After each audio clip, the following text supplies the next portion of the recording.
नमस्कार दोस्तों, पूजा शक्ति चैनल में आप सभी मेरे भाइयों और बहनों का बहुत बहुत स्वागत है। आज जिस नए विषय पे हम चर्चा करेंगे वो है घर में एक ऐसी वस्तु रखने के बाद आपके घर में धन आने से कोई नहीं रोक सकता है। जी हाँ, ये बिल्कुल सही है। ये जो वस्तु है ये बहुत ही चमत्कारी वस्तु है। इसको रखने के बाद आपके घर में धन की बरकत शुरू हो जाती है और धन भी जो आपको बिल्कुल एकदम माला माल कर देगा। यानी कि घर में धन की बरकत ऐसी बनेगी कि इसके बाद आपको धन की कमी कभी नहीं आएगी। तो भाइयों और बहनों, ये क्या चीज़ है? तो ये है मोती शंख। मोती शंख जो है ये साक्षात लक्ष्मी जी का दूसरा स्वरूप है। ये बहुत इजीली मिल जाता है, परंतु इस बात की ज़रूर सावधानी रखिएगा कि आपको जो मोती शंख है वो एकदम असली मिले। जो मोती शंख है इसमें कई बातें छुपी हुई है। ये जो योग रहता है, यानी कि जो शंख रहता है, ये बहुत ही ज़्यादा एक दुर्लभ चीज़ है, परंतु जिसे ये प्राप्त हो जाती है उसके घर में धन की बरकत ज़रूर आती है। शंख से वास्तु दोष ही दूर नहीं होता है, इससे आरोग्य की वृद्धि होती है, आयुष प्राप्त होता है, लक्ष्मी प्राप्त होती है, पुत्र प्राप्ति होती है, पितृदोष में शांति मिलती है, विवाह में आ रही सभी रुकावटें दूर होती हैं। इसके अलावा शंख के और कई चमत्कारी लाभ हैं जिन्हें आप जान सकते हैं। अब भाइयों और बहनों, जो शंख होते हैं वो 3 प्रकार के होते हैं, यानी कि मुख्य उनके 3 प्रकार होते हैं: दक्षिणाव्रत शंख, मध्याव्रत शंख तथा वामाव्रत शंख। इन शंखों के ही कई उप प्रकार होते हैं। जो शंखों की शक्तियों का वर्णन जैसे हमारे महाभारत पुराणों में मिल जाएगा आपको। अब शंख के जो अन्य प्रकार होते हैं वो इस प्रकार होते हैं: लक्ष्मी शंख, गौमुखी शंख, कामधेनु शंख, विष्णु शंख, देव शंख, चक्र शंख और सुघोष शंख, गरुड़ शंख, माणक पुष्पी शंख, राक्षस शंख, शनि शंख, राहु शंख, केतु शंख, शेषनाग शंख, कच्छप शंख, गौमुखी शंख, अन्नपूर्णा शंख, मोती शंख, हीरा शंख और शेर शंख आदि बहुत से प्रकार और भी हैं जो हमें हमारे पुराणों में प्राप्त हो जाते हैं। परंतु अगर आप ये मोती शंख हमारे अपने घर में विराजमान करते हैं तो उससे क्या होता है, क्योंकि माता लक्ष्मी जो हैं वो भी समुद्र मंथन से प्रकट हुई हैं और ये जो मोती शंख है ये भी समुद्र मंथन से प्रकट हुआ है। शंख सूर्य व चंद्र के समान ही माना गया है। इसके मध्य में वरुण, पृष्ठ में ब्रह्म तथा अग्नि में गंगा और सरस्वती नदियों का वास होता है। यानी कि अगर आप कोई तीर्थ स्थल से जो आपको लाभ प्राप्त होता है वही शंख के दर्शन से और उसके पूजन से प्राप्त होता है। हम भाइयों और बहनों, ये तो हो गई शंख की बात। अब इसे कैसे स्थापित किया जाए? मोती शंख जैसे कि एक बहुत ही दुर्लभ प्रजाति का शंख है। तंत्र शास्त्र के अनुसार ये शंख बहुत ही ज़्यादा चमत्कारी होता है, दिखने में भी बहुत सुंदर होता है, ये मोती जैसा चमकता है और ये कहीं ना कहीं आपको जब आप अपने हाथ में लेंगे तो आपको अलग ही इसकी फीलिंग आएगी, यानी कि एक पॉजिटिव एनर्जी आपको अलग ही पता लगेगी। तो इससे आपको एक तो पता लगेगा कि असली शंख है या नकली शंख है। जिस प्रकार पूजन शंख को विष्णु और सौभाग्य के लिए माता लक्ष्मी को प्रतीक माना गया है, उसी प्रकार अगर धन के लिए आप देखें तो मोती शंख को सबसे सर्वश्रेष्ठ माना गया है।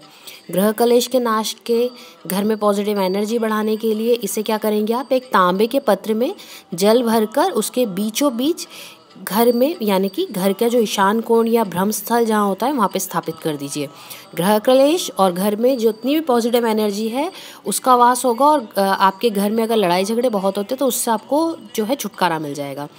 यदि आप गुरु पुष्प योग में मोती शंख को अपने कारखाने में स्थापित करते हैं, फैक्ट्री में, यानी कि जो आपकी फैक्ट्री होगी या कार्यस्थल होगा वहाँ अगर आप गुरु पुष्प योग में इसे स्थापित कर देते हैं तो आपके कारखाने में, आपकी फैक्ट्री में, आपके बिजनेस में बहुत ज़्यादा ही उन्नति होती है और आर्थिक जो स्थिति है वो बहुत मजबूत हो जाती है।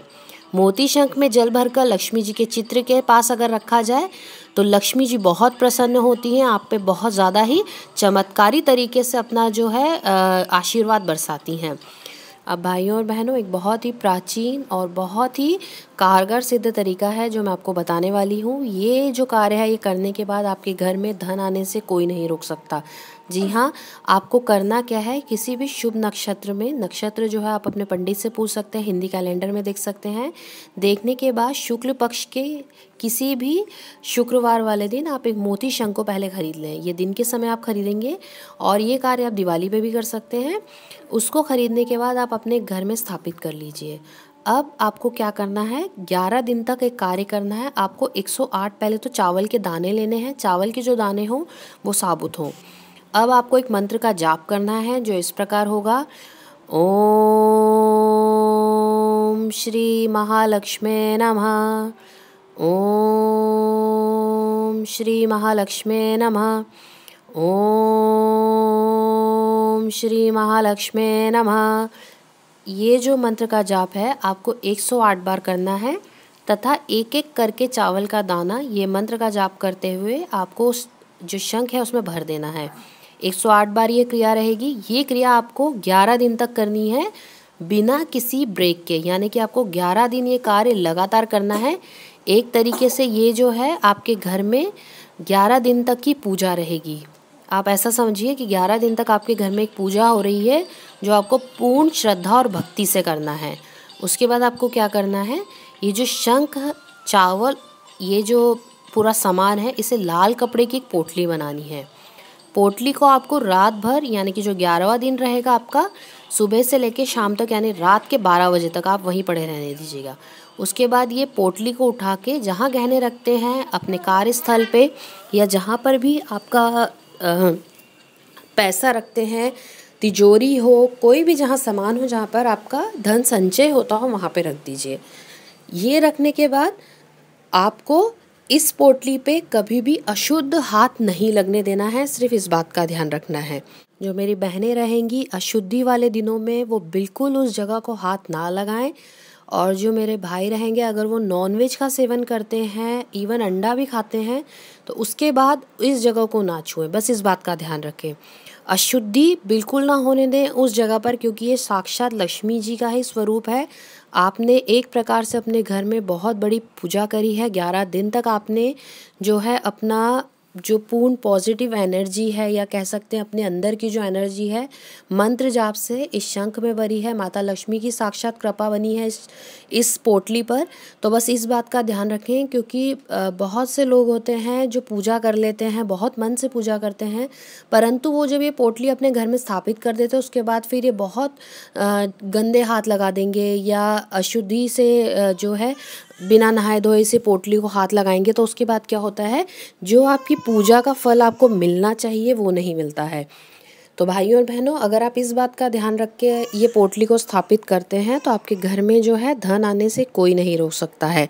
बस आप इतना ध्यान रखिए कि आपके घर में साक्षात लक्ष्मी देवी का आशीर्वाद आया है, और आप सिर्फ ये जो कार्य है किसी भी शुभ मुहूर्त में कर लीजिए, तो आप खुद देखेंगे कि पैसे की तंगी और कर्ज मुक्ति से आपको किस प्रकार साक्षात लक्ष्मी जी ही उभारती हैं, या आपकी जो नैया है वो पार लगाती हैं। तो भाइयों और बहनों, मैं आशा करती हूँ ये जो छोटा सा प्रयास है ये आप सभी को बहुत पसंद आया होगा। हम फिर मिलेंगे किसी नए विषय पर चर्चा करते हुए। आप सभी का बहुत बहुत धन्यवाद मुझे सुनने के लिए। धन्यवाद दोस्तों।